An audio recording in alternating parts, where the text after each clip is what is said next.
आज की कहानी एक ऐसे लड़की के बारे में है जो कि अपनी शक्तियां बढ़ाने के लिए पृथ्वी लोक से हेवन में जाता है और वहां से 20 दिनों के सफर को पूरा करके वापस से पृथ्वी लोक पे आता है। लेकिन जब वो वापस आता है तो समय 20 साल आगे चल रहा होता है, जिस वजह से जब वो अपनी बेटी से टकराता है और उसकी मदद करता है तब उसकी बेटी को उससे प्यार ही हो जाता है। फिर आगे उनकी लाइफ में क्या क्या बदलता है ये तो हमें स्टोरी देखने के बाद ही पता चलेगी। इसकी खास चीज की तैयारी में लगी होती है और काफी बड़ी तैयारी कर रही होती है। तभी यहाँ पे इनके ट्विंस बच्चे आते हैं। इनकी बेटी एंजेला अपने मॉम से पूछती है कि मॉम आप किस चीज के लिए इतनी बड़ी तैयारी कर रही हो। बेटा सिद्धू भी अपने मॉम से सेम यही क्वेश्चन पूछता है। दोनों बार बार पूछ रहे होते हैं और कहते हैं कि आप इतनी बड़ी तैयारी कर रही हो, ऐसा लग रहा है कि बहुत बड़े पर्सन आने वाले हैं जो कि आपके लिए बहुत ही ज्यादा खास है। ये सुनकर किंग कहती है कि जो पर्सन आने वाला है वो मेरे लिए ही नहीं बल्कि तुम दोनों के लिए भी बहुत ही खास है, तुम्हारे पिता आने वाले हैं। ये सुनकर तो दोनों काफी ज्यादा सरप्राइज हो जाते हैं। अगले सीन में हम कुल्लून फेरीलैंड देखते हैं। यहाँ पे एक ड्रैगन होता है और उस पे एक पर्सन बैठा होता है। इस पर्सन का नाम वुडी सैन होता है जो कि इंसानों से थोड़ा सा अलग था क्योंकि इसके पास अद्भुत शक्तियाँ थी।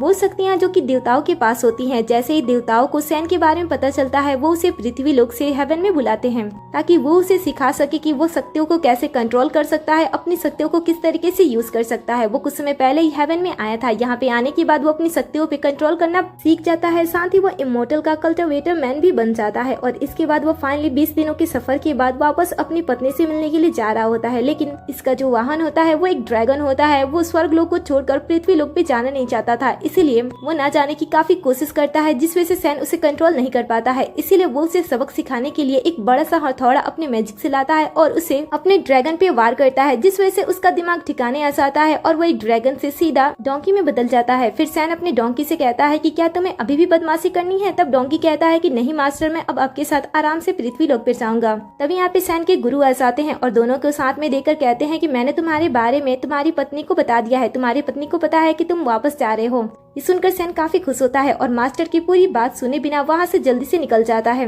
मास्टर ये देखकर उसे रोकने की कोशिश करते हैं और सबसे इम्पोर्टेंट बात बताने की कोशिश करते हैं कि स्वर्ग का 20 दिन पृथ्वी की 20 साल के बराबर होता है, इसलिए तुम्हें वहाँ पे जाने के बाद काफी चीजों का ध्यान रखना होगा। लेकिन पूरी बात सुनने से पहले ही सैन वहाँ से निकल जाता है। फिर अगले सीन में हम किंग को देखते हैं जो कि काफी परेशान होती है। तभी उसका बेटा हाथ में एक लेटर को लिए हुए उसके पास आता है और बताता है कि उसकी बहन घर छोड़ के भाग गई है। फ्लैशबैक में हम देखते हैं कि किंग जब अपने बच्चों को अपने हस्बैंड के बारे में बता रही होती है और वो बता रही होती है कि वो अपनी सारी की सारी प्रॉपर्टी उसके डैड के वापस आ जाने के बाद सारी की सारी प्रॉपर्टी कंपनी के साथ सैन के नाम कर दी जाएगी, क्योंकि उनके पिता बहुत ही ज्यादा ताकतवर पर्सन बन के लौट रहे हैं और ये कंपनी के लिए काफी अच्छा होगा कि कोई पावरफुल पर्सन उस कंपनी को संभाले। लेकिन ये बात सुनने के बाद एंजेला काफी गुस्सा करती है और मॉम से कहती है कि मॉम आप ऐसा कैसे कर सकती हो, आपको पता है ना कि जब डैड हमें छोड़ के चले गए थे तब हमारी सिचुएशन और कंपनी की सिचुएशन कितनी ज्यादा खराब थी, लेकिन उन्होंने हमारे बारे में एक बार भी नहीं सोचा और वो यहाँ से चले गए। किंग अपने बच्चे को समझाती है कि उनके पिता को जाना पड़ा था, वो जाना नहीं चाहते थे लेकिन उनके पास कोई रास्ता भी नहीं था। लेकिन एंजेला जो कि अब अपने फादर से बहुत ही ज्यादा नफरत करने लगी थी, वो अपने फादर के बारे में एक बात भी नहीं सुनना चाहती थी। वहीं उसका जो भाई होता है, जब उसे पता चलता है कि उसके फादर कितने ज्यादा शक्तिशाली होकर वापस लौट रहे हैं तब तो वो बहुत ही ज्यादा खुश होता है। वो अपनी माँ से कहता है कि मैं अपने डैड से काफी सारी चीजें सीखूंगा और उसके बाद लोगों को बहुत ही ज्यादा परेशान करूंगा। ये सुनकर उसकी माँ उसे डांट लगाती है। अब किंग इन्हीं सारी बातों के बारे में सोच रही होती है कि उसकी बेटी ने किस वजह से घर को छोड़ा है, लेकिन किंग को ये भी पता होता है कि इस सिचुएशन में उसकी बेटी कहाँ पे होगी, इसलिए वो अपनी बेटी को ढूंढने के लिए निकल जाती है। दूसरी तरफ हम एंजेला को है क्योंकि इसमें ये एक अमर पर्सन को ढूंढ रहा था, लेकिन तभी अचानक से प्लेन में जितने भी लोग होते हैं वो चीखने लगते हैं और प्लेन से बाहर इशारा करने लगते हैं जैसे एक गवर्नर वो बात करता है। इसके बाद वो अपने गधे की स्पीड को और भी ज्यादा तेज करता है और प्लेन से भी ज्यादा रफ्तार से वो वहाँ से निकल जाता है। लेकिन कुछ दूर जाने के बाद जो उसका पालतू जानवर होता है वो सही से उड़ नहीं पा रहा होता है। ये देखकर सैन से किसी लड़की की चीखने की आवाज सुनता है और वो उधर देखता है। वो देखता है कि यहाँ पे एक लड़की है जिसे सांप ने जकड़ लिया है और वो उसे काटने की कोशिश कर रहा है। जैसे ही सैन की नजर उस लड़की पे जाती है वो उस लड़की की मदद करता है और उसे उस सांप से बचाता है। और ये लड़की कोई और नहीं बल्कि एंजेला होती है। एंजेला को सैन ने सालों के बाद वापस आने के बाद सैन को पता नहीं होता है कि उसे कहाँ जाना चाहिए और इस बात को एंजेला नोटिस कर लेती है, इसलिए ये भी उसकी मदद करने के लिए उसे कहती है कि मैं आपको शहर तक छोड़ सकती हूँ। और फिर ये दोनों है कि मैं कुछ दिन पहले ही यहाँ से गया था, लेकिन वापस आने के बाद ऐसा लग रहा है कि सालों बीत गए हैं, सारी चीजें कितनी तेजी से बदल गई हैं। ये सब वो कह ही रहा होता है तभी वो भागते हुए एक पर्सन को आते हुए देखता है जो कि एंजेला से टकराने वाला था, इसलिए वो एंजेला को बचा लेता है। फिर जब वो सामने देखता है, वो देखता है कि एक गुंडों का ग्रुप एक पर्सन को परेशान करने की कोशिश कर रहा है। ये देखकर सैन उस पर्सन की मदद करने के लिए आगे बढ़ता है, लेकिन गुंडों के ग्रुप का जो लीडर होता है, जिसका नाम जा होता है, वो उसे यहाँ से चले जाने के लिए कहता है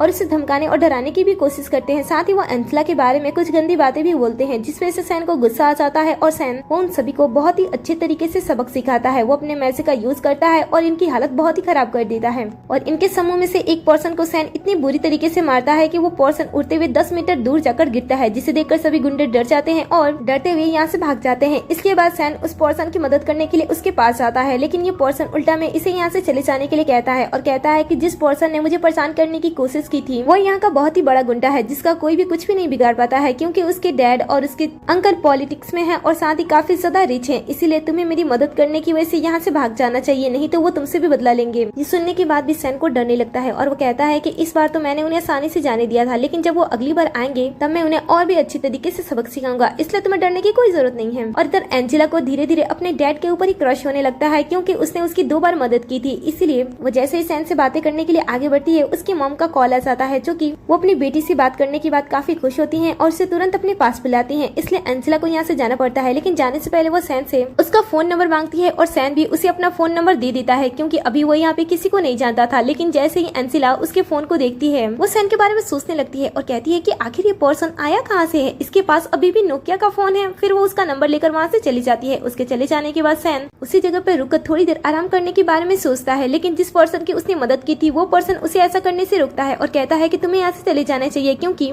तुमने मेरी वजह से लू फैमिली से मुसीबत मोल ली है, इसीलिए तुम्हें यहाँ से चले जाना चाहिए, क्योंकि वो लोग किसी को भी जाने नहीं देते हैं। जब सैन लू फैमिली के बारे में सुनता है तब वो सोचता है कि ये तो किंग का ही परिवार है। फिर वो सोचता है कि आखिर उस परिवार में कौन इतना ज्यादा बदतमीज हो गया जो कि लोगों को परेशान करने लगा। इसलिए वो वहीं पे बैठकर उस पर्सन का इंतजार करने लगता है जो इन सारी चीजों के पीछे था। थोड़ी देर के अंदर गुंडों का समूह एक बार फिर से आते हैं और इस बार किंग का बेटा भी साथ में आया होता है। यहाँ पे आने के बाद जब किंग का बेटा सैन को देखता है तब वो भी अपने डैड को नहीं पहचानता है और अपने गुंडों से उसे मारने के लिए कहता है, लेकिन सैन तो उन सभी को बहुत ही आसानी से फिर से हराने लगता है। वो मैजिक करता है और सबको हवा में उड़ाकर एक बार फिर से पटक देता है, जिसे देखकर जितने भी गुंडे होते हैं और उनका लीडर होता है वो डरकर वहाँ से भाग जाते हैं। लेकिन जैसे ही सिद्धू यहाँ से भागने की कोशिश करता है, सैन इसे पकड़ लेता है और कहता है कि मुझे उन लोगों से बहुत ही ज्यादा नफरत है जो कि लोगों के साथ बुली करते हैं। तुम्हें आखिर ये शिक्षा किसने दी है कि लोगों को परेशान करो। ये सुनकर सिद्धू अपने डैड को ही धमकाने की कोशिश करता है और कहता है कि तुम मुझे मारने की कोशिश कर रहे हो, तुम्हें पता है कि थोड़ी देर के अंदर मेरे डैड भी आने वाले हैं और जब मेरे डैड आएंगे तब मैं तुम्हें अच्छी तरीके से सबक सिखाऊंगा। ये सुनकर सैन कहता है कि ठीक है मैं तुम्हारे डैड को देख लूंगा। और इसके बाद जैसे उसे फिर से मारने वाला होता है, सिद्धू यहाँ से डरकर भाग जाता है। उसके जाते ही सैन के पास किंग कॉल करती है और कहती है कि बड़ी मुश्किल से मुझे तुम्हारा नंबर मिला है, आखिर तुम कहाँ पे हो। ये सुनकर सैन कहता है कि मैं तो शहर में आ गया हूँ, लेकिन शहर इतना ज्यादा बदल गया है कि मुझे पता ही नहीं चल रहा है कि मुझे कहाँ पे जाना है। ये सुनकर किंग सैन को चैन होटल का पता बता देती है और कहती है कि जल्दी से मुझसे मिलने के लिए यहाँ पे आओ। सैन कहता है कि ठीक है, मैं थोड़ी देर के अंदर तुम्हारे पास आ जाऊंगा। ऐसा कहते हुए अपने गधे पर वो सवार होता है और हवा से भी तेज रफ्तार के साथ वहाँ से निकल जाता है। जो पर्सन उसे इस तरीके से जाते हुए देखता है वो तो पूरी तरीके से हैरान हो जाता है कि आखिर एक गधा इतनी रफ्तार से कैसे भाग सकता है। दूसरी तरफ हम किंग को देखते हैं, जैसे वो सैन से बात करने के बाद फोन को रखती है, वैसे ही उसकी बेटी भी उसके पास आ जाती है। अपनी बेटी को सही सलामत देखकर वो काफी संतुष्ट होती है और एक बार फिर से उसके डैड के बारे में उसे बताने लगती है और बताती है कि वो अपनी मर्जी से उन सभी को छोड़कर नहीं गए थे, उन्हें जाना पड़ा था और ये उनकी मजबूरी थी। लेकिन अभी भी एंजेला अपने डैड से नफरत कर रही होती है, इसलिए वो उनके बारे में बात करना बंद कर देती है और कहती है कि मैं आज एक पर्सन से मिली थी, अगर आपको सारी जिम्मेदारी किसी को देना है तो आप उसे दे सकते हो। वो पर्सन देखने में भी काफी ज्यादा सुंदर है और काफी ज्यादा ताकतवर भी है।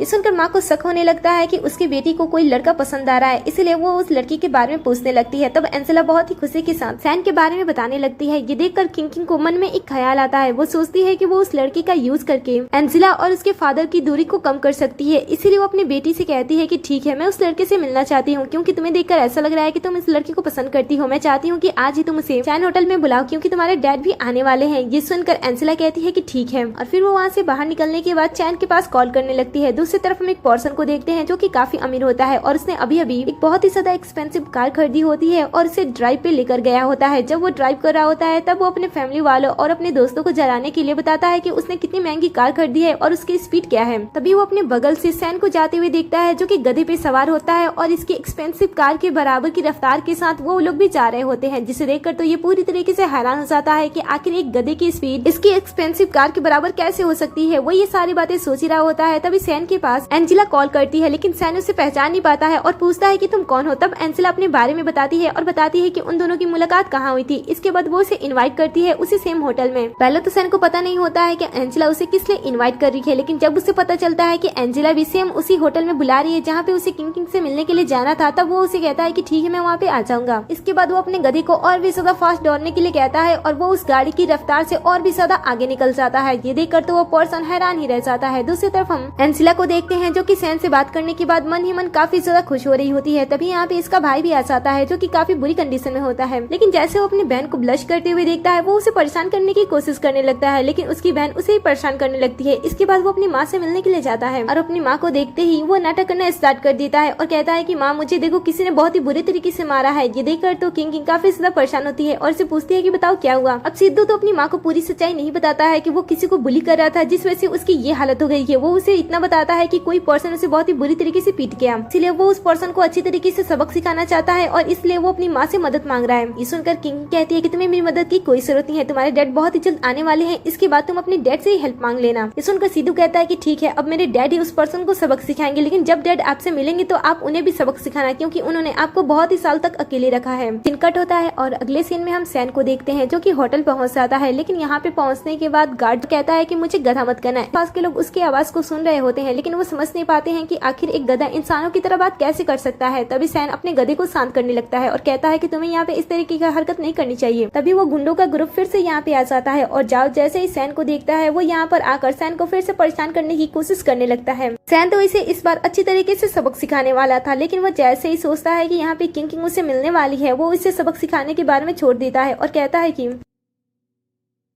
अगर किसी ने मुझे यहाँ पे इस तरीके से देख लिया तो किंग की बदनामी होगी, इसलिए वो शांत हो जाता है। लेकिन इसका शांतपना देखकर जाओ को ऐसा लग रहा होता है कि शायद उसकी बातें सुनकर वो डर रहा है, इसीलिए वो उसे परेशान करने की कोशिश करने लगता है और आगे बढ़ने लगता है। लेकिन जो सैन का पालतू जानवर होता है वो इन लोगों को नहीं छोड़ता है, वो इन लोगों की अच्छी खातिरदारी करने लगता है। और तभी यहाँ पे एंजिला आ जाती है। जैसे एंजिला सैन को देखती है वो काफी खुश होती है और उससे बात करने लगती है, लेकिन जाओ जब उसे देखता है तो उसे परेशान करने के लिए आगे बढ़ने लगता है। आसपास के जितने भी गुंडे होते हैं वो अपने बॉस को देखकर काफी इंप्रेस हो रहे होते हैं और कहते हैं कि बॉस आप सच में बहुत ही ज्यादा ताकतवर हो, इसीलिए तो लू फैमिली की इकलौती बेटी को आप परेशान करने की कोशिश कर रहे हो। ये सुनकर तो जाओ पूरी तरीके से डर जाता है और एंजिला से माफी मांगने लगता है क्योंकि उसे पता ही नहीं था कि ये लड़की सिद्धू की बहन है और लू फैमिली की बेटी है, इसलिए वो उसे माफी मांगने लगता है। पास से सिद्धू भी गुजर रहा होता है और जैसे अपनी बहन को वो देखता है कि उसके सामने गुंडे रिक्वेस्ट कर रहे हैं और उसे माफी मांग रहे हैं और यहाँ पे वो पर्सन भी है जिसने उसे मारा था, तब उसे ऐसा लगता है कि शायद एंजिला उस पर्सन को बचाने की कोशिश कर रही है। सिद्धू को ऐसा लगता है, इसलिए वो बहाने से उसके पास आता है और कहता है कि मॉम तुम्हें बुला रही है। उसके चले जाने के बाद वो अपने गुंडों के साथ मिल जाता है और इसे फिर से परेशान करने लगता है। गुंडे उसे कहते हैं कि आज हमारे यंग मास्टर का मूड काफी अच्छा है, इसलिए अच्छा होगा कि तुम इनके सामने घुटने टेक कर आसानी से माफी मांगकर यहाँ से निकल जाओ। आसपास के जितने वर्कर भी होते हैं वो भी इस बात पे जोर डाल रहे होते हैं और सैन से कह रहे होते हैं कि उसके लिए अच्छा होगा कि वो यंग मास्टर सिद्धू से आसानी से माफी मांगकर यहाँ से चला जाए और बातों को खत्म कर दे। लेकिन तभी यहाँ पे एंजिला गुस्से में आती है और अपने भाई से कहती है कि मॉम तुम मुझे नहीं बुला रही, तो आखिर तुम मुझे यहाँ से भेजने की कोशिश क्यों कर रहे थे? क्या तुम इस पर्सन को परेशान करने की कोशिश कर रहे हो? जल्दी से तुम मुझे बताओ कि तुम मुझे बहाने से यहाँ से क्यों भेज रहे थे? ये दोनों बातें कर ही रहे होते हैं। तभी यहाँ पे किंग भी आ जाती है और कहती है कि आखिर किसकी हिम्मत हुई मेरे बेटे को परेशान करने की। ऐसा कहते हुए धीरे धीरे वो आगे बढ़ने लगती है और काफी गुस्से में होती है, लेकिन जैसे वो सैन का चेहरा देखती है उसका गुस्सा शांत हो जाता है। एक तरफ सिद्धू सैन को दिखाते हुए मॉम को बता रहा होता मॉम यही पर्सन है जिसने मुझे मारकर इस तरीके से कर दिया। दूसरी तरफ उसकी बहन उसी पर्सन को हाइड कर रही होती है क्योंकि वो उसे पसंद करती थी, लेकिन दोनों को ही नहीं पता था कि ये इसके फादर हैं। दोनों ही बार बार कई सवाल कर रहे होते हैं और तभी सैन किंग को उसके नाम से पुकारता है। ये सुनकर तो सिद्धू उस पर गुस्सा करने लगता है और कहता है कि तुम्हारी हिम्मत कैसे हुई मेरी माँ को उसके नाम से पुकारने की। इसके बाद वो अपनी माँ से कहता है कि माँ आखिर डैड कब तक आने वाले हैं? जब डैड आ जाएंगे तो सबसे पहले इसी पर्सन को सबक सिखाने के लिए कहना। सिद्धू बार बार अपनी माँ के ऊपर दबाव डाल रहा होता है कि वह सैन को सबक सिखाए, लेकिन ये दोनों तो एक दूसरे को देखे जा रहे होते हैं। इसके बाद किंग अपने बेटे से कहती है कि वो सैन को पिता कह के पुकारे। जैसे ही सिद्धू ये बात सुनता है वो हैरान हो जाता है, साथ ही सैन भी शॉक्ड हो जाता है। एंजिला भी घबरा जाती है और कहती है कि माँ आप ऐसी बातें कैसे कर सकते हो? ये मेरा फ्रेंड है और मैंने इसे यहाँ पे इन्वाइट किया, आप ऐसे कैसे कह सकते हो कि ये हमारा फादर है? सिद्धू भी इस बात पे भरोसा नहीं कर रहा होता है, साथ में सैन को भी कुछ भी समझ में नहीं आता है और कहता है कि आखिर यहाँ पे क्या चल रहा है, कोई मुझे अच्छी तरीके से एक्सप्लेन करेगा क्योंकि कुछ भी मुझे सही तरीके से समझ में नहीं आ रहा है। ये सुनकर किंग कहती है कि ये तुम्हारे फादर हैं और ये तुम्हारे रियल फादर हैं, इसलिए तुम्हें उनके साथ अच्छी तरीके से बिहेव करना चाहिए। अब जब सैन देखता है कि उसके सामने उसके ही लगभग उसी की उम्र का उसका बेटा खड़ा है तब वो काफी ज्यादा हैरान हो जाता है। वो सोच नहीं पाता है कि आखिर ये सारी चीजें कैसे हो सकती हैं। उसे तो ऐसा लगता है कि शायद ये सारी चीजें उसका सपना है, इसलिए वो अपने आप को चींटी काटने की कोशिश करता है और सपने से बाहर निकालने की कोशिश करता है। लेकिन चींटी काटने के बाद भी सैन अपने सपने से बाहर नहीं निकलता है, सिर्फ उसे दर्द होता है। इसके बाद किंग अपने बच्चों पे दबाव डालती है और कहती है कि उसे डैड कह के पुकारे, लेकिन कोई भी बच्चा सैन को डैड कह के पुकारने की हालत में नहीं होता है। और तभी जो जाओ होता है वो गुंडा वो फोन पे किसी को ये सारी चीजें बताने लगता है। दूसरी तरफ हम किंग को देखते हैं जो कि अपने बच्चे पे अभी भी दबाव डाल रही होती है और कहती है कि इन्हें डैड कह के बुलाओ, लेकिन ये नहीं बोलते हैं। इसीलिए वो सैन को समझाती है और कहती है कि काफी ज्यादा समय बीत गया है ना, इसीलिए ये लोग तुम्हें डैड कह के बुलाने में थोड़े हिचक रहे हैं क्योंकि ये इनकी पहली मीटिंग है। ये सुनकर सैन कहता है कि यही नहीं बल्कि मैं भी बहुत ही ज्यादा हैरान हूँ, मुझे भी नहीं समझ में आ रहा है कि मेरे बच्चे इतने ज्यादा बड़े कब हो गए हैं। किंकी कहती है कि तुम्हारे गए बहुत साल बीत गए हैं, इसलिए तुम्हारे आने के बाद मैं चाहती हूँ कि हम सब साथ में रहें और मैं कंपनी की सारी जिम्मेदारी तुम्हारे हवाले कर दूं। मैं चाहती हूँ कि मैं अब सुकून की जिंदगी काटूं। ये सुनकर तो सभी आपस में बात करने लगते हैं कि ये तो बहुत ही अजीब बात है कि कोई अपनी कंपनी को जो कि इस मुकाम पे पहुंचा दिया है जहाँ पे पहुंचने के लिए लोग सपने देखते हैं, वो कंपनी को एक ही पल में किसी पर्सन को कैसे दे सकते हैं। सिद्धू भी इस बात के खिलाफ होता है और कहता है कि मॉम आपको इस कंपनी को इस पर्सन को नहीं देना चाहिए। ये सुनकर मॉम गुस्सा करती है और कहती है कि ये तुम्हारे फादर है। लेकिन एंजेला अपने भाई की बातों को काटते हुए अपनी मॉम से कहती है कि मॉम आप चाहो तो आप कंपनी इसे दे सकती हो, लेकिन आप दोनों साथ में नहीं रह सकते हो। ये सुनकर मॉम उसे कहती है कि ये कैसी बात हुई। अब एंजेला से रहा नहीं जाता है और वो अपनी मॉम से सारी सच्चाई बता देती है। वो कहती है कि मॉम ये वही पर्सन है जिसके बारे में मैं आपसे बात कर रही थी और इसके बारे में बता रही थी कि मुझे आपसे किसी को मिलाना है। आपने कहा था कि आपको बहुत ही ज्यादा खुशी होगी अगर मेरे लाइफ में कोई लड़का आ जाता है, लेकिन आप तो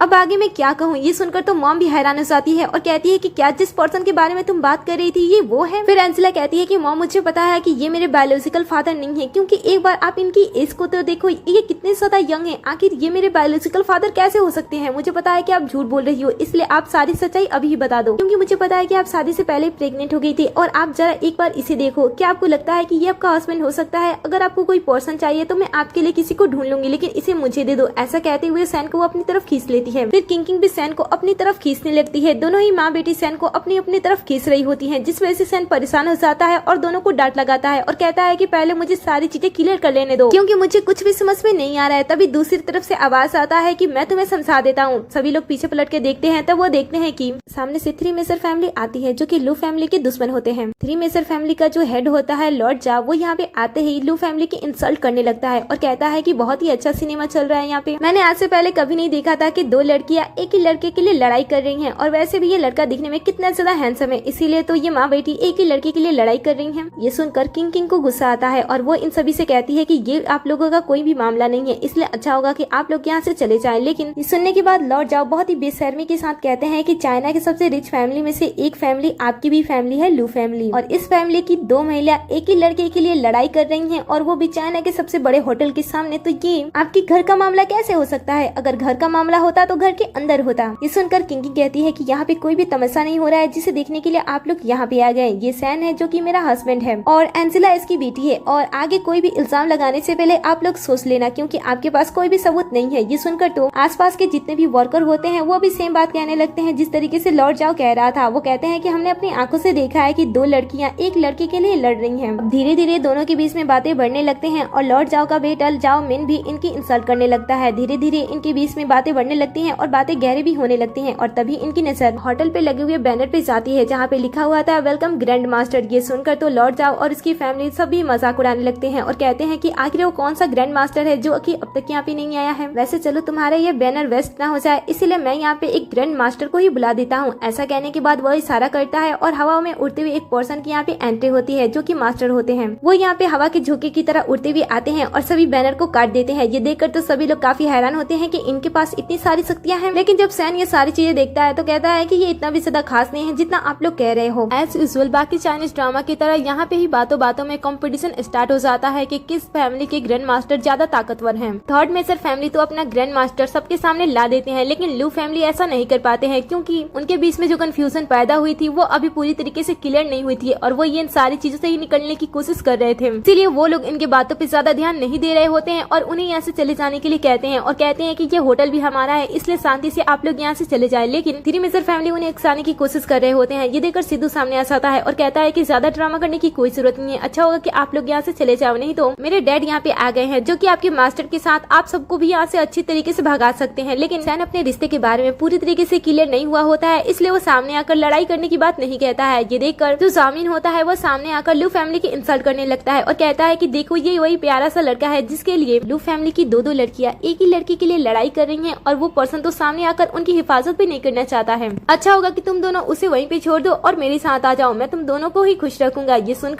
सुनकर तो सैन बड़ा ही गुस्सा हो जाता है और कहता है कि आगे अगर किसी ने भी मेरे विमेन के बारे में कुछ भी गलत कहने की कोशिश की तो मैं इसे यहाँ से जाने नहीं दूंगा। ये सुनकर तो माँ और बेटी दोनों को ही ऐसा लगता है कि शायद सैन उनके बारे में बात कर रहा है। और इधर लूमिन जब सैन से ये सारी बातें सुनता है तब उसे भी काफी गुस्सा आता है और वो अपने लोगों को इन्हें सबक सिखाने के लिए बुला देता है। ये देखकर किंग भी शांत नहीं होती है और वो भी अपने बॉडीगार्ड्स को बुला देती है। दोनों ही फैमिली के बीच में अब लड़ाई होने ही वाली थी, लेकिन किंग के फैमिली का जो सबसे ज्यादा ताकतवर बॉडीगार्ड होता है वो अपना टीम छोड़कर दुश्मन की टीम में चला जाता है। ये देखकर तो दुश्मन की टीम काफी ज्यादा खुश होती है और कहती है कि अब तुम लोगों का क्या होगा। किंग तो पहले ये देखकर काफी गुस्सा करती है कि जिस पर्सन पे उसने इतना ज्यादा भरोसा किया वो पर्सन ने इस तरीके से उसे धोखा दे दिया, लेकिन फिर भी वो लड़ाई से पीछे नहीं हटती है और कहती है कि मेरे पास अभी भी काफी सारे बॉडीगार्ड्स हैं। लेकिन धीरे धीरे करके जो थर्ड मेजर फैमिली के सभी लोग होते हैं वो धीरे धीरे करके लू फैमिली के सभी बॉडीगार्ड्स को डराने लगते हैं और धमकाने लगते हैं। किसी को पैसों का लालच देते हैं तो किसी को धमकाते हैं और इस तरीके से वो लू फैमिली के सभी बॉडीगार्ड्स को अपनी तरफ कर लेते हैं। फिर वो लू फैमिली से कहते हैं कि अब तो तुम सब हार गए हो ना, अच्छा होगा कि तुम यहाँ सब चले जाओ। लेकिन किंग कहती है कि अभी नहीं, अभी यहाँ पे एक और पर्सन है। और फिर वो सैन को सामने करती है और कहती है कि मेरा हस्बैंड अभी तुम सबसे लड़ेगा। लेकिन तभी उसकी बेटी सैन को अपनी तरफ से खींचती है और कहती है कि नहीं, मेरा बॉयफ्रेंड अपनी तरफ से लड़ेगा। ये सुनकर तो सभी शॉक्ड हो जाते हैं और उनका मजाक फिर से उड़ाने लगते हैं और कहते हैं कि देखो इनकी तरफ से आखिर कौन लड़ेगा। अब ऐसी बातें सुनने के बाद तो लू फैमिली में जितने वर्कर होते हैं वो भी इनका मजाक उड़ाने लगते हैं और कहते हैं कि आखिर ये माँ बेटी कैसी हैं जो कि एक ही लड़के के साथ रहने के लिए लड़ाई कर रही हैं, आखिर इनके फैमिली में कौन काम करेगा। इस तरीके से इनकी बेइज्जती करने लगते हैं। तब जाओ सामने आता है और एक एक करके सबकी बोलती बंद करने लगता है, सबको काफी अच्छी तरीके से इंसल्ट करता है और सबको अच्छी तरीके से सबक भी सिखाने लगता है। लेकिन जब वो थ्री मेजर फैमिली की इंसल्ट कर रहा होता है और कहता है कि इनसे लड़ना मेरे लिए मेरे गधे के एक बाल निकालने जितना आसान है। ये सुनकर तो जो इनके फैमिली का मास्टर होता है वो काफी गुस्सा होता है और गुस्से में इस पे हमला करने जा ही रहा होता है। लेकिन तभी ये फैमिली का हेड मास्टर को रोक लेता है और कहता है कि आप बहुत ही ज्यादा शक्तिशाली हो, आपको एक पर्सन के ऊपर अपनी शक्तियां व्यक्त करने की कोई जरूरत नहीं है, इनके लिए तो हमारे बॉडीगार्ड्स ही काफी हैं। फिर सभी मिलकर इनकी फैमिली की इंसल्ट करने लगते हैं। अब सैन से रहा नहीं चाहता है और सैन गुस्से में इन्हें थप्पड़ मारता है। थप्पड़ इतनी जोर से मारता है और इतनी तेजी से मारता है किसी को एहसास ही नहीं होता है कि सैन ने उसे थप्पड़ मारा था, लेकिन जिसे वो थप्पड़ मारा होता है उसे एहसास होता है। मास्टर को भी अपनी आंखों पे भरोसा नहीं होता है कि कोई एक पर्सन किसी को थप्पड़ मार सकता है, लेकिन इतनी तेजी से कैसे मार सकता है। अब जाओ को थप्पड़ से काफी गुस्सा आता है। वो कहता है कि तुम्हारी इतनी हिम्मत कि तुमने मुझे थप्पड़ लगाया। ऐसा कहते हुए वो देखकर मास्टर को बड़ा गुस्सा आता है और वो उसे लड़ने के लिए आगे आते हैं। लेकिन गधा मास्टर को भी बहुत ही अच्छी तरीके से सबक सिखाता है। वो उन्हें बहुत ही बुरी तरीके से मारता है, लेकिन इनके पास शक्तियां होती हैं इसलिए मरता नहीं है। आसपास के जितने भी लोग होते हैं जो कि कुछ समय पहले इस गधे और सैन की इंसल्ट कर रहे होते हैं वो एक बार फिर से इन दोनों के बारे में बात करना स्टार्ट कर देते हैं और कहते हैं कि सीईओ सैन तो काफी ज्यादा ताकतवर है और उनसे ज्यादा ताकतवर तो उनका पालतू गधा है जो कि बहुत ही ज्यादा लाजवाब है। ऐसे कहते हुए सभी वर्कर दोनों के बारे में काफी अच्छी बातें करने लगती हैं और कहते हैं कि सच में इस फैमिली को खजाना मिल गया है।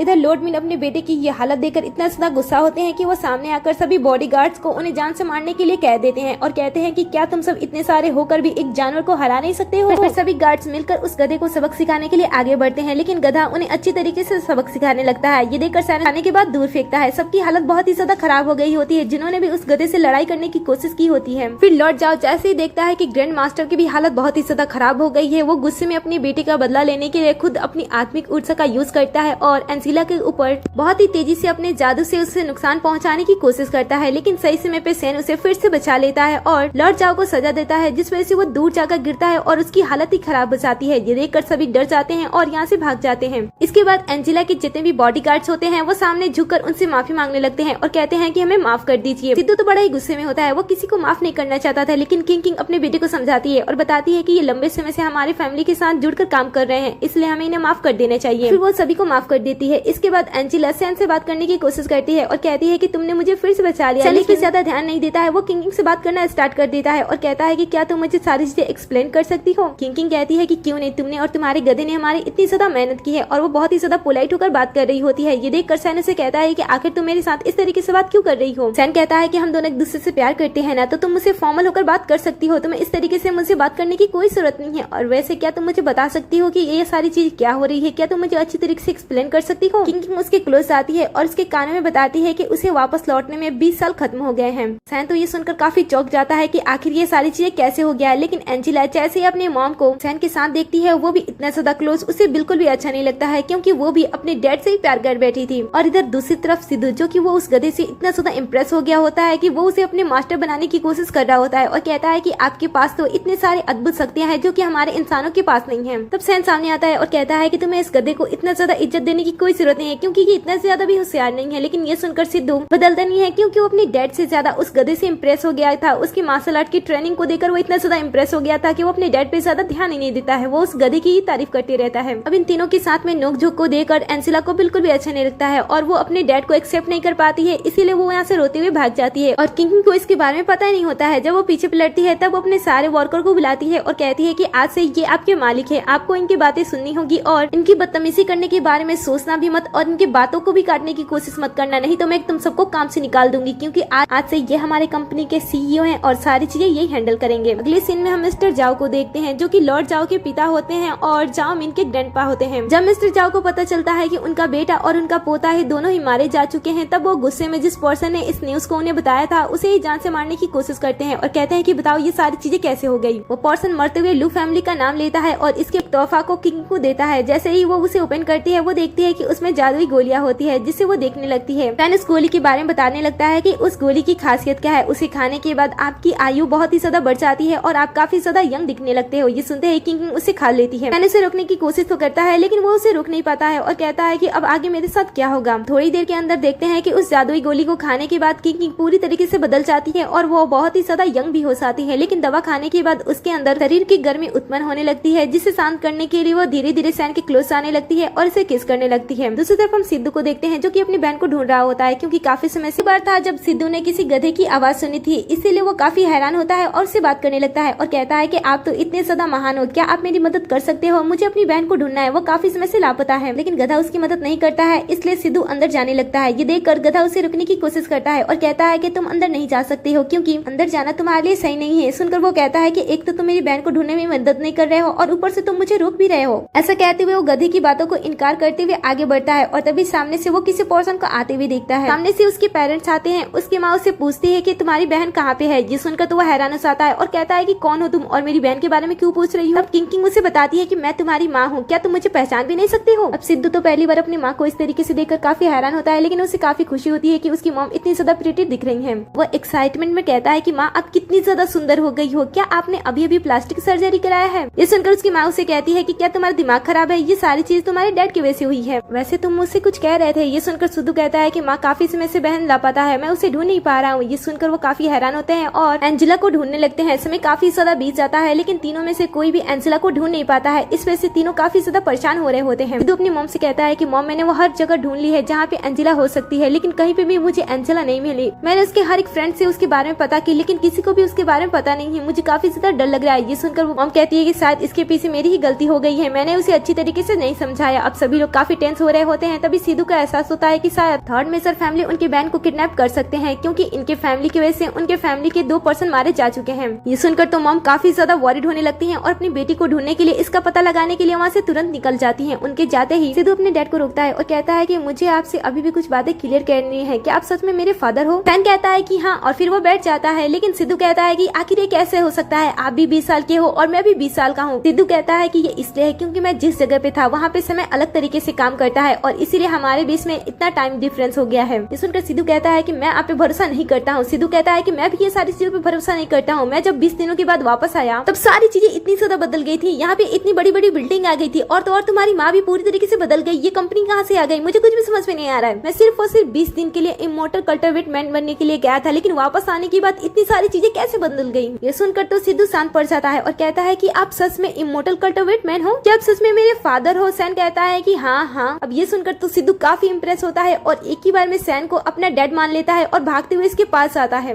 गले से लग जाता है, थोड़ी देर रोता है और फिर अपने डैड से कहता है कि डैड क्या आप मुझे उड़ना सिखा सकते हो, क्या आप मुझे पावरफुल बना सकते हो, क्या आप मुझे फाइट करना सिखा सकते हो, क्या आप मुझे शक्तिशाली बना सकते हो। ये सुनकर सैन कहता है कि हाँ लेकिन इसका कोई शॉर्टकट नहीं है, तुम्हें सारी चीजें धीरे धीरे सीखनी होगी। सिद्धू कहता है कि ठीक है इतना समय लगेगा तो मत सिखाओ लेकिन क्या आप मेरी बहन को ढूंढ सकते हो। तब सैन मना कर देता है और कहता है कि नहीं मैं वो नहीं कर सक रही होती है। तभी यहाँ पे एक गार्ड आता है और मिस्टर जाओ के पास आता है और बताता है कि मैंने आपके मैसेज को डिलीवर कर दिया है और इसके बाद वो वहाँ से चला जाता है। मिस्टर जाओ की जो वाइफ होती है वो काफी ज्यादा रो रही होती है और अपने हस्बैंड से कहती है कि जिसने भी हमारे बेटे या हमारे पोते की जान ली है मैं चाहती हूँ कि आप उन्हें खत्म कर दो। मैं चाहती हूँ कि वो लोग भी जिंदा नहीं रहे जिस तरीके से हमारे बेटे और पोते इस दुनिया में नहीं है। ये सुनकर मिस्टर जाओ कहते हैं कि तुम फिक्र मत करो, जब वो पर्सन मेरे पास आएगा तब मैं उसकी पूरी बॉडी के चमड़े छील लूंगा, उसकी आंखें निकाल लूंगा, उसके हाथ पैर काट दूंगा, मैं उसे इस तरीके की मौत दूंगा कि मरने के बाद जब वो जहन्नम में जाएगा तब हेवन के लोगों की भी रूह कांप जाएगी। उस पर्सन को देखकर तुम्हें चिंता करने की कोई जरूरत नहीं, मैं उसे अच्छी तरीके से मौत दूंगा। मिस्टर जाओ की वाइफ कहती है कि मैं ऐसा नहीं चाहती हूँ, मैं चाहती हूँ कि इसकी पूरी की पूरी फैमिली पूरी तरीके से खत्म हो जाए, उसके फैमिली में कोई भी ना बचाए। मिस्टर जाओ कहते हैं कि ठीक है ऐसा ही होगा, तुम चिंता मत करो। तभी वो देखते हैं कि उनके कुछ बॉडीगार्ड्स को कोई मारते हुए अंदर लेकर आ रहा है और वो पर्सन कोई और नहीं सैन और किंग है। दूसरी तरफ हम सिद्धू और गधे को देखते हैं, ये दोनों घर पे होते हैं। सिद्धू अपनी बहन की जान बचाने के लिए घर से निकलने की कोशिश कर रहा होता है, लेकिन पालतू गधा उसे घर से बाहर जाने नहीं देता है। ये देखकर सिद्धू से कहता है कि वहाँ पे मेरी बहन है, मेरे पेरेंट्स हैं, मैं आखिर घर पे अकेला कैसे रह सकता हूँ, मुझे उनकी मदद करने के लिए उनके पास जाना चाहिए। समझने की तुम कोशिश करो, हमें चले जाना चाहिए। लेकिन गधा जाने से मना कर देता है और कहता है कि मेरे बॉस ने कहा है कि मैं तुम्हारी हिफाजत करूँ, इसलिए हमें घर पे रहना है। सीधे तरीके से तो सिद्धू घर से बाहर नहीं निकल पा रहा होता है, इसलिए वो अपना दिमाग लगाता है और गधे को अपनी बातों में फंसाता है और कहता है कि अगर हमारे फैमिली में किसी को भी चोट लग जाती है तो इससे हमारे डैड काफी ज्यादा गुस्सा हो जाएंगे और उन्हें काफी ज्यादा दर्द भी होगा। और वैसे भी क्या तुम अपने बॉस को दर्द में देख सकती हो? तुम तो इतने ज्यादा पावरफुल हो, तुम्हें अपनी बॉस की मदद करनी चाहिए, तुम्हें वहाँ पे जाना चाहिए। ये सुनकर वो गधा कहता है कि हाँ मुझे जाना चाहिए और इसके बाद वो सिद्धू के साथ वहाँ से निकल जाता है। इधर हम देखते हैं कि सैन और किंग मिस्टर जाओ के पास पहुँच जाते हैं। जैसे वो अंदर आते हैं काफी सारे बॉडी गार्ड्स आकर इन्हें चारों तरफ से घेर लेते हैं। ये देखकर सैन जैसे अपने पावर्स का यूज करने वाला होता है, किंग उसे रोक लेती है और कहती है कि पहले मुझे बात करने दो। ये सुनकर वो शांत हो जाता है। इसके बाद किंग अपनी बेटी को उन्हें वापस करने के लिए कहती है। ये सुनकर तो मिस्टर जाओ की वाइफ कहती है कि हमारे घर के 2 बेटों की तुमने जान ले ली और तुम चाहते हो कि हम तुम्हारी बेटी को ऐसे ही जाने दें। मिस्टर जाओ तो गुस्से में इतनी तेज से अपना पैर पटकते हैं कि उनके शक्तियों का एहसास आसपास के सभी लोगों को होता है। ये देखकर सभी लोग काफी ज्यादा डर जाते हैं। इसके बाद मिस्टर जाओ अपनी आत्मिक ऊर्जा का यूज करते हैं और अपनी शक्तियों को एकत्रित करने लगते हैं। फिर वो सैन पे पूरी तेजी से हमला करते हैं, लेकिन सैन उनकी शक्तियों को रोक लेता है और उसके बाद उन पे हमला करता है। उसके हमले से सभी दूर जाकर गिरते हैं। ग्रैंडपा को तो पता चल जाता है कि सैन कितना ज्यादा ताकतवर है, लेकिन वो हार मानने वालों में से नहीं थे। इसलिए वो कहते हैं कि अच्छा तो तुम्हारे पास पावर्स हैं, इसलिए तुमने हमारे बेटे और हमारे पोते को जान से मार दिया था। लेकिन तुम ये मत समझना कि मैं अपने बेटे और पोते का बदला तुमसे नहीं लूंगा, मैं उनका बदला तुमसे जरूर लूंगा और तुम्हें यहाँ से जिंदा वापस नहीं जाने दूंगा। ये सुनकर किंग कहती है कि अच्छा होगा कि आप अपने बेटे के बारे में ऐसा बात ना करें, क्योंकि आपके बेटे और आपके पोते हमेशा ही हमारे फैमिली के साथ झगड़ा करने की कोशिश करते रहते हैं, हमें उकसाने की कोशिश करते रहते हैं। हमने काफी समय तक उनका विरोध नहीं किया है, लेकिन आखिर में जब हमसे बर्दाश्त नहीं हुआ और उन्होंने अपनी हद पार कर ली थी तब हमने उन पे हमला किया था। हमने इस तरीके से आपके बच्चों पर हमला नहीं किया था। ये सुनकर यहाँ पे जितने भी लोग आए होते हैं वो आपस में बात करने लगते हैं और कहते हैं कि क्या ये सच है कि लू फैमिली और थ्री मेजर फैमिली में दुश्मनी चल रही थी। काफी लोग कुछ बातों का खुलासा करते हैं और कहते हैं कि काफी समय से इन दोनों के बीच में दुश्मनी चल रही थी। थ्री मेजर ब्रदर हमेशा ही लू फैमिली को उकसाने की और उन्हें धमकाने की कोशिश करते रहते थे, लेकिन लू फैमिली ने काफी समय तक विरोध नहीं किया था। लेकिन अब ऐसा लग रहा है कि लू फैमिली में कोई आ गया है जो कि इनके बदतमीजी को सह नहीं सकता है, इसीलिए ये सब दिखाई हमें दे रहा है। मिस्टर जाओ कहते हैं कि मुझे नहीं पता है कि मेरे बेटे और मेरे पोते कैसे थे, लेकिन मेरे बेटे और मेरे पोते को तुम्हें मारने की कोई जरूरत नहीं है। अगर तुमने उसे मार दिया तो तुम्हें भी जिंदा रहने का कोई हक नहीं है। और वैसे भी तुम्हें क्या लगता है कि मैं बेवकूफ हूँ? मुझे पता है कि तुम ताकतवर हो, तभी तो तुम्हारा गधा एक ड्रैगन में बदल गया और मेरे बेटे की जान ले ली। तुम्हारे पास शक्तियाँ हैं, लेकिन मुझसे ज्यादा नहीं। देखो मैं तुम्हारे मुकाबले के लिए किसे लाया हूँ। ऐसा कहते हुए वो दरवाजे की तरफ इशारा करता है। तभी 2 पर्सन आते हुए हमें दिखाई देते हैं। ये होते हैं फैमिली हेड बैंग और वैंग, जो कि मार्शल आर्ट के बड़े गुरु होते हैं। जब ये दोनों एक साथ होते हैं तब कोई भी इनका सामना नहीं कर पाता है।